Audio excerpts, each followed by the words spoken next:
How did Indigo surpass Tata to become India's most profitable airline?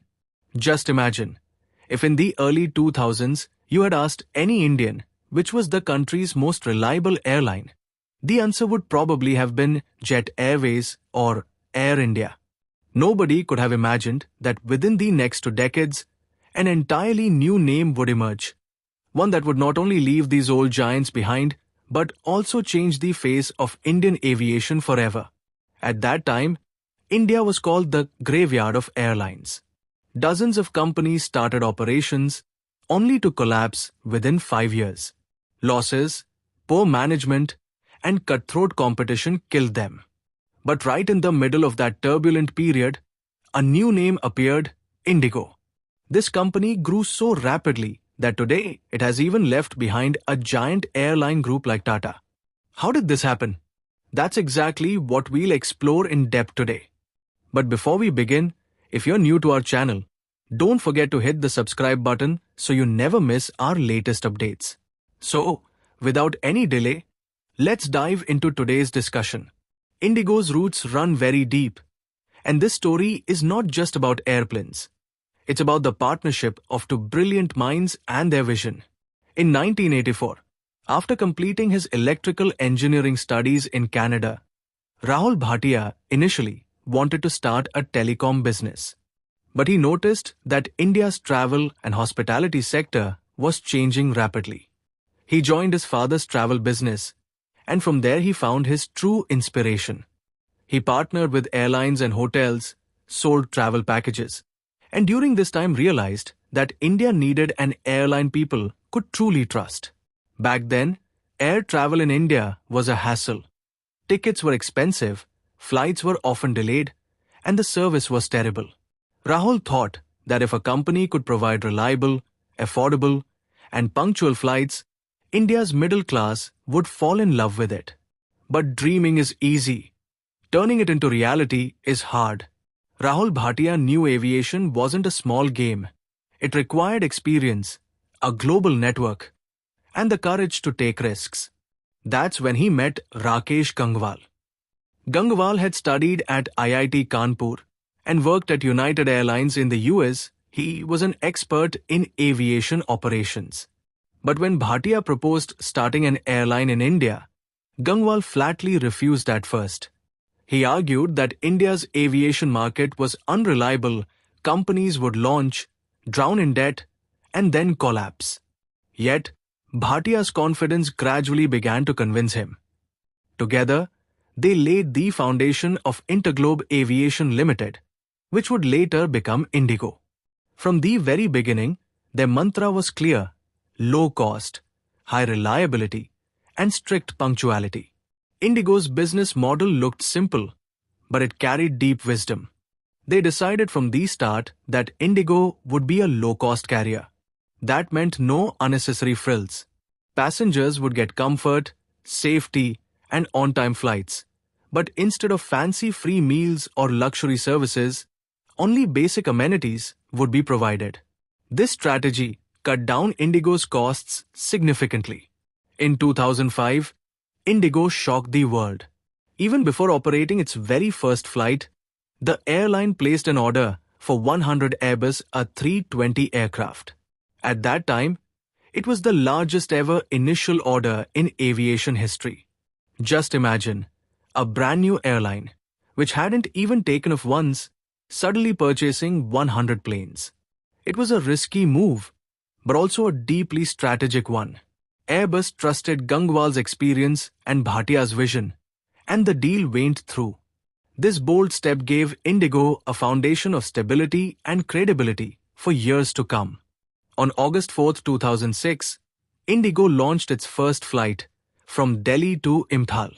The beginning was modest, but this very flight was about to change the future of Indian aviation. Slowly, Indigo began earning the trust of passengers. While other airlines delayed flights, Indigo took off on time. While others charged high fares, Indigo offered affordable prices. And while others spent heavily on image building, Indigo focused on cutting costs and creating a sustainable model. Just 4 years later, Indigo had already become the third largest airline in India. By 2010, it had captured a 17% market share, surpassing Air India. And by 2012, Indigo held a 27% share, making it India's largest and the only profitable airline. This was the very period when Jet Airways was struggling with losses, Kingfisher was collapsing into bankruptcy, and Air India was drowning in debt. In such a crisis-ridden environment, Indigo was shining bright. Look at the situation today. According to DGCA data, in July 2025, Indigo served 8.2 million passengers. Its market share stands at 65%, which means that out of every 10 passengers in India, 6 fly with Indigo. Between January and July, Indigo maintained an average market share of 64%, while the Air India group, now under the Tata banner, was reduced to just 27%. Just think about it.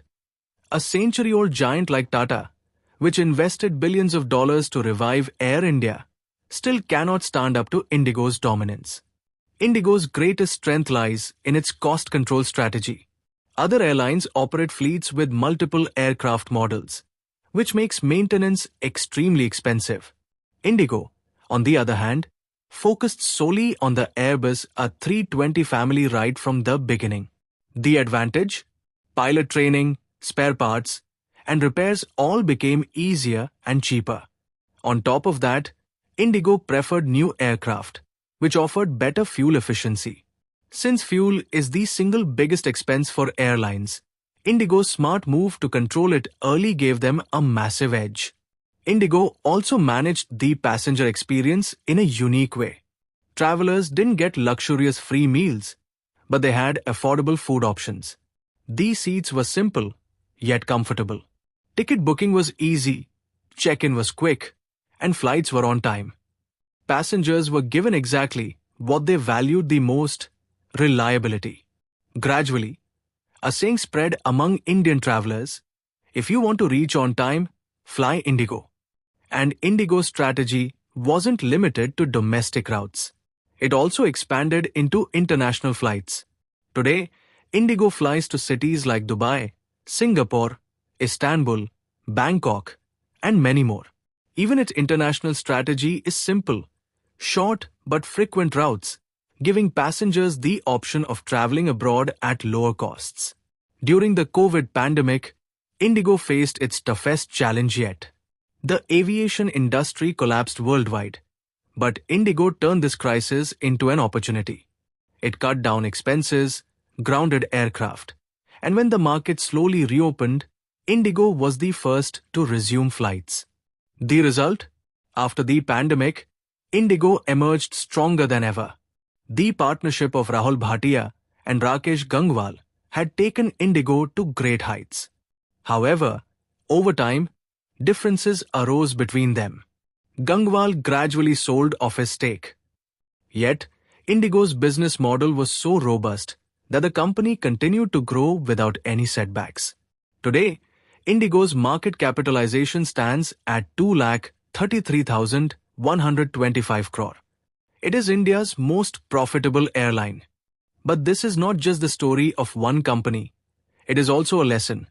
With the right vision, the right partnership, and the right strategy, history can be written in any market. Indigo's journey also teaches us how India's middle class can transform entire industries. The same people who once traveled in sleeper class trains now sit in Indigo seats. Indigo made them realize that air travel is not a luxury. It is the right of every Indian. Video has taught you something new. Do not forget to like and share this video so that this information can reach others as well. Your likes and shares are a source of inspiration for us.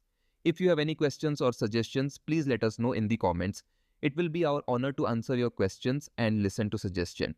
And yes, if you like our content, subscribe to the channel and press the bell icon so that you stay connected with every new story. Thank you. GRT Business YouTube channel sources: news from various news agencies, opinion polls, and other public sources. We try to ensure that every report and summary is accurate and verified, but we are not responsible for any dispute or error.